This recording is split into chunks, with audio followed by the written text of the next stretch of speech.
So when you're vulnerable, when you're at your weakest, and I feel you're at your lowest, I'm gonna break you.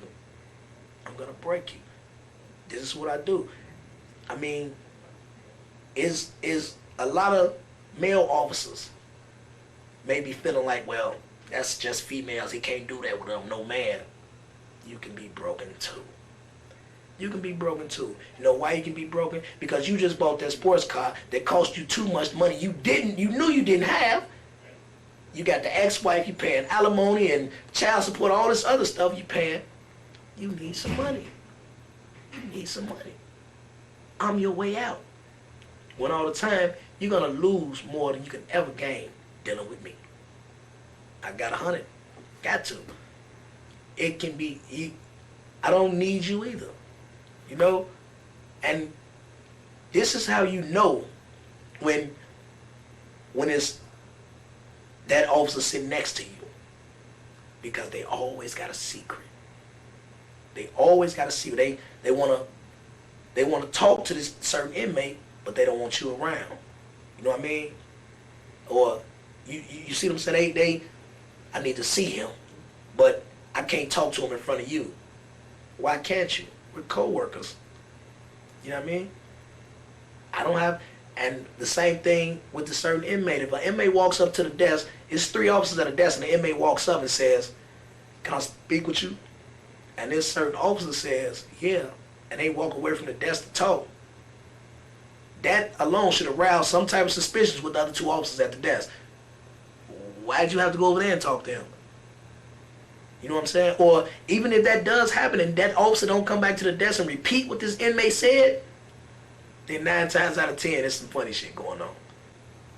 But I kept her pockets nice and fat, and I kept her nice and sexed. I paid attention to her. I did what her husband wasn't doing. You know, he didn't pay attention to her. I did. He didn't tell her he loved her. I did. You know, she told me he never rubbed my booty. She liked her booty to be rubbed. Watching this and thinking, fuck what he talking about. I'm gonna get this money. And I'm here to tell you, brother, or sister, or whoever you are, if you are that person, you may get a little money, but you gonna get caught. You gonna get caught. Because when I get my fill, it's over. Once I get my run, I'm through. I no longer need you. So why wouldn't I tell my friend about you? I'm on my way home in a week. Why wouldn't I tell my guy, well, that's what's bringing it, man. Holler at him. Now when he approach you and you don't want to go for him, you don't want to run him or get down for him, now he's going to expose you to somebody else. And before you know it, it's everywhere. Now you're being watched by your peers. Once your peers start watching you, it ignites the suspicion of the powers to be. When you just not do that, just leave the shit alone and do what you came to do. So in an inmate setup, if the staff member doesn't want it to happen, it's not going to happen. It's not going to happen. It's definitely not going to happen. And that's the truest thing to life, because I can't get it unless they bring it to me. I can't go to the store. You know what I mean? Now, all that, I've heard officers get caught and say, well, he threatened me. What if he threatened you? Why you didn't tell somebody? You know what I mean? Why you didn't tell somebody? He's locking his cell at 9 o'clock at night. If he threatened you, when you walk out that block at 9:30, 10 o'clock, you can go straight to the shift command and say, he threatened me. And his people can't get to you unless he tell them where they at. Yeah, we control his phones, his mail, everything. How he gonna tell somebody unless we allow him to? So that's bullshit. So that's a definite. So it's on a fresh officer right out of academy too to let somebody know when this type of stuff is happening. Even if it's something little, just say, this type of inmate. Because not every inmate that's looking for just a, hey, how you doing, where'd you go to school, is looking to set you up, but be on your guard. Right. Assume that is what's going to happen. Be prepared. Be prepared. Like I said, proper preparation prevents poor performance. It's the 5 P's of life. If you're properly prepared, you will perform perfectly. So this right here is preparing you. Be ready. Be ready. Now, if it happens, Go let your superior know. I mean, you ain't got to run back and, well, he doing this like he the scariest person in the world. Log it. You know, if you don't do nothing but log it somewhere. That's another thing that killed me about here. I ain't seen log books. Everywhere else out there, they got log books. Well, such came in from work at 2 o'clock. You know, he had a toothache, so he locked in. You know what I'm saying, or anything. I know the cameras show all this, but if I got it wrote down too, then we, you know, it's a double thing. We ready. You know what I'm saying? Okay, well, this person, such approached me with question. I denied. That's that. You know what I'm saying? It's logged. So if it continues to happen, they go back in the log books and say, well, this started on such and such a date, and it continued until now. You know what I'm saying? Yeah. So, you know, yeah, I see the officers walking around with these little bitty pads around here. Get a log book. Put a log book in every unit. Refresh that joint every month. You know what I'm saying? I mean, it's simple as that.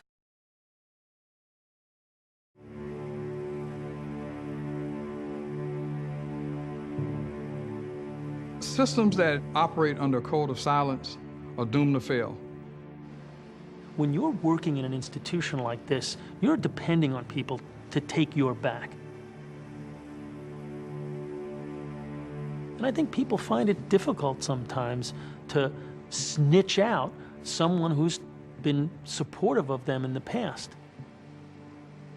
But that's why it's so important for the Prison Rape Elimination Act to have elevated this to say, no, this is not acceptable, and you must report inappropriate behavior.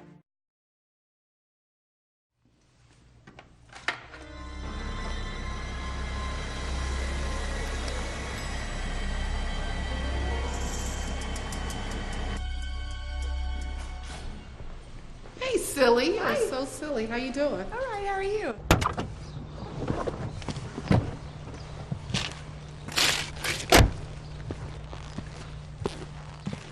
How was your weekend? Oh, I'm ready to be back to work. Oh, yeah, not me. James got some tickets this weekend to the game, and it was a blast. Really? Yeah, it was nice. It was nice. Hey, Bob, how you doing? She here? Yes, sir. She's over by the time clock. She's got a black coat on, some red gloves, blonde hair. All right, I'll take care of her. Sounds fun. That's Miss Johnson. Come here. I need to see you for a moment. About what? What I need for you to do is go ahead and face this way, place your hands behind your back for me. For You're what? being placed under arrest for conveyance. Conveyance of what? Conveyance of drugs in this facility. Go ahead and spread your legs for me.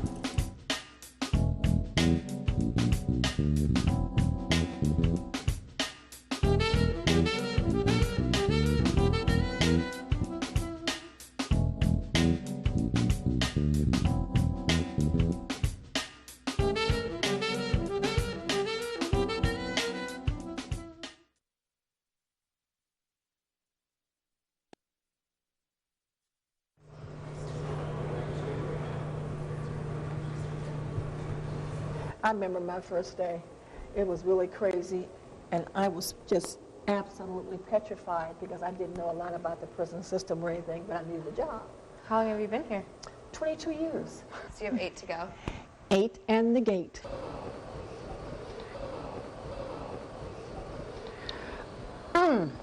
My. How's it hanging? The actions of the experienced officer will undoubtedly leave a lasting impression on the new employee and create the perception that this is acceptable behavior. The inappropriate language used can potentially open the door to unwanted advances from the inmate. What you've just seen is an example of which of the following: A. Horseplay. B. Sexual misconduct. C. Institutional norming. D. All of the above. Although it can be argued that all of these answers are correct, the answer is B. What you have just seen is most clearly an example of sexual misconduct.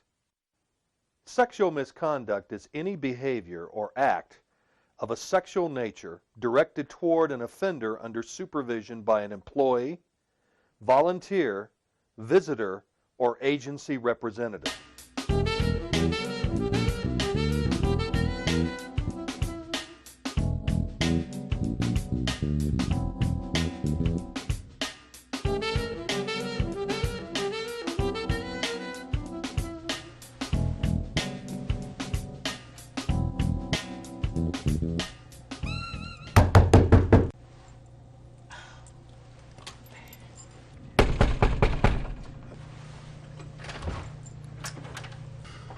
You again?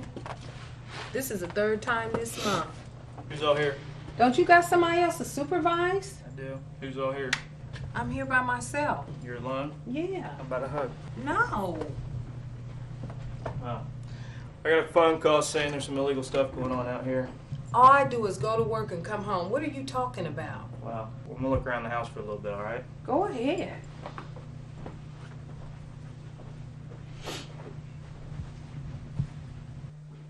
What do you got in your room?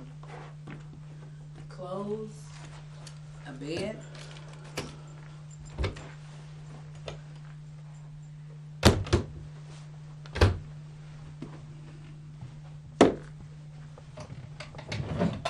Oh. These are nice. Model these for me? I gotta get to work. The parolee in this scene is a victim of sexual harassment.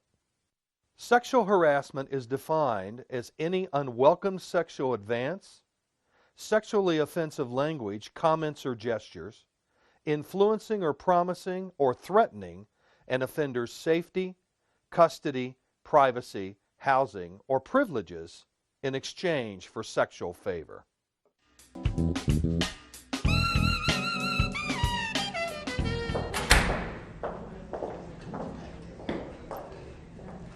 Hey, girl. Hey, how you doing, girl? When you get out? About a month ago. Really? Yeah. Girl, who's your PI?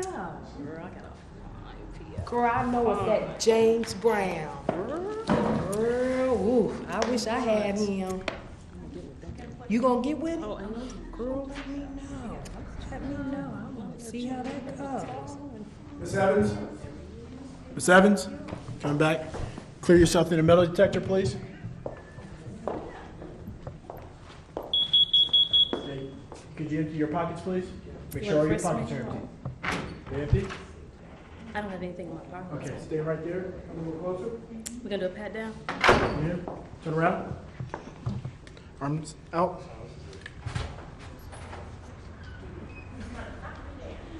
Okay, great. Come back to the back. Girl, call me. I will. Good morning, Miss Evans. My name is James Brown. I'll be your parole officer. I've been reviewing the file. I have a few questions about your living arrangements.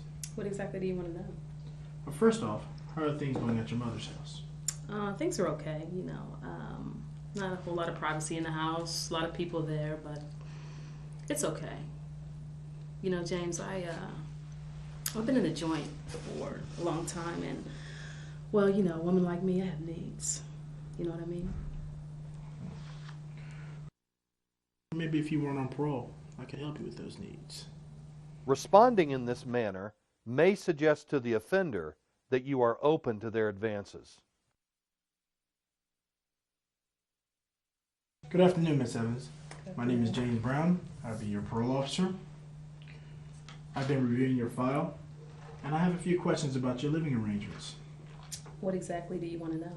Well, first off, how are things going at your mother's house? It's okay there. You know, it's kind of close quarters, not much privacy, and, you know, I've been in the joint a long time, and a woman like me, I have needs. Miss Evans, first, please back away from my desk. And I do not know what you mean. Your behavior is inappropriate. It is important that the offender's behavior be confronted immediately. Set professional boundaries and make it clear the behavior will not be tolerated.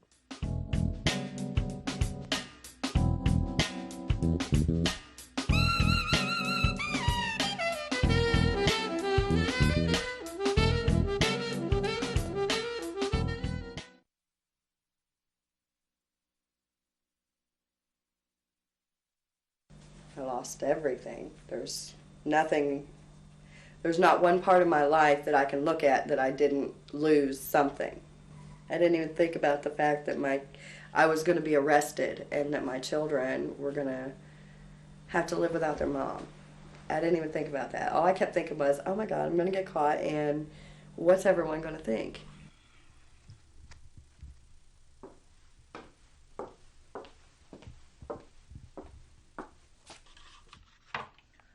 Damn it! Look at this mess. Porter, come here with a mop. Be right there. Sharon, are you okay? No. I only have a few more years before I can get out of here, and I can't wait. Sharon, what's bothering you? You don't seem like yourself today. It's Bill. He's cheating on me. What? Mm-hmm. And Todd's acting out in school, and I just don't have anyone to turn to. Oh, that's just terrible. Yeah, the stress is killing me. I mean, my blood pressure is sky high, and I'm in the worst shape of my life. Excuse me. Hello? This is she. Okay. Okay, I'll be right there. Sharon, hold that thought. I'll be back in a minute. Excuse me. Miss Johnson, I'll have that cleaned up for you in just a minute. Okay, thanks. You're welcome. Are you all right? Mm-hmm. If there's anything I can do for you, just let me know, all right? Thanks. You're welcome. I had no problem talking to staff members and about my family, or we're going on vacation and we're going to do this and we're going to do that in front of whoever. And I was never cautious about, well, he may take this information and use it against me at a later date.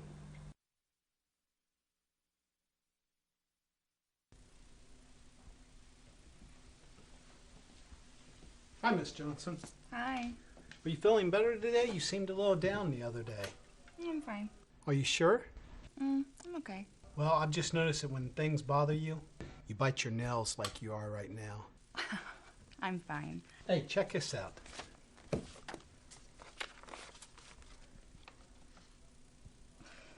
I knew I could make you smile. That's nice. You know, the other day when you and Mrs. Matthews were talking, Mm-hmm. I overheard what you were saying. Mm. If I had somebody as nice as you, I would never treat them like that. That's nice. Just remember, if you need somebody to talk to, I'm here.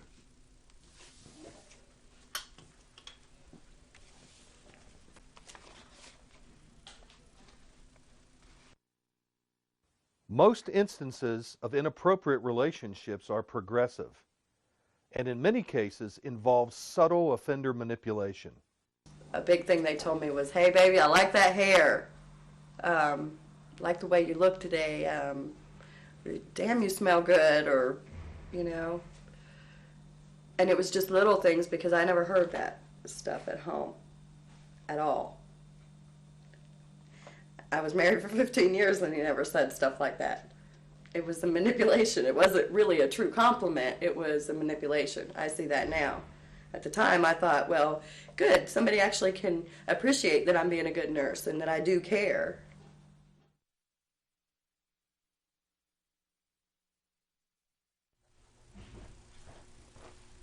Hi, Sharon. Hi. I really appreciate you working today for Tina. I know you're supposed to start vacation. It's okay, no problem.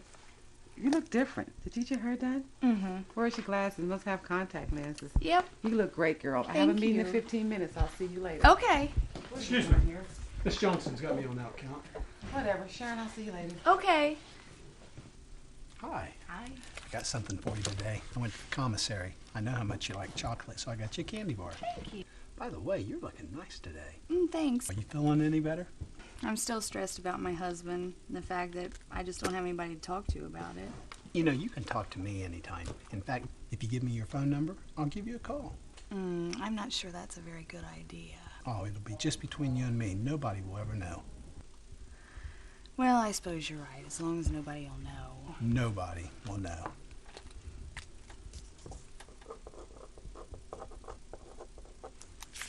As a co-worker or supervisor, it is important that you recognize possible warning signs and red flags.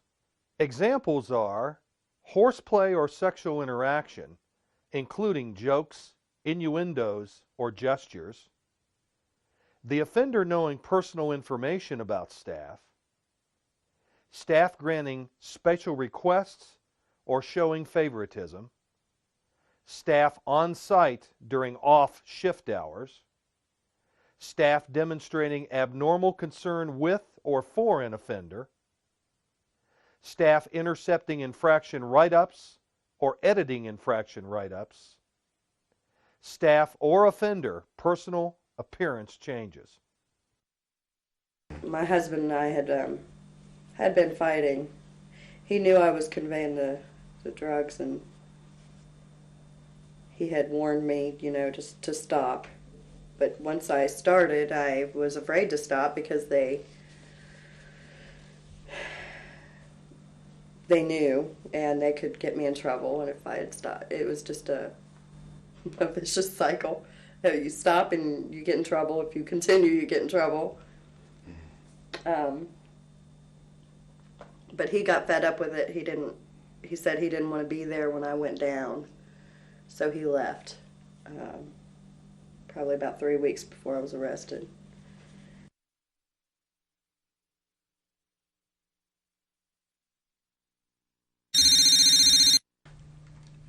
Hello. Hey, babe, how you doing? I'm fine. How are you? Oh, I'm doing great. You know, I just can't stop thinking about the other day. Me neither. Hey, I missed you today.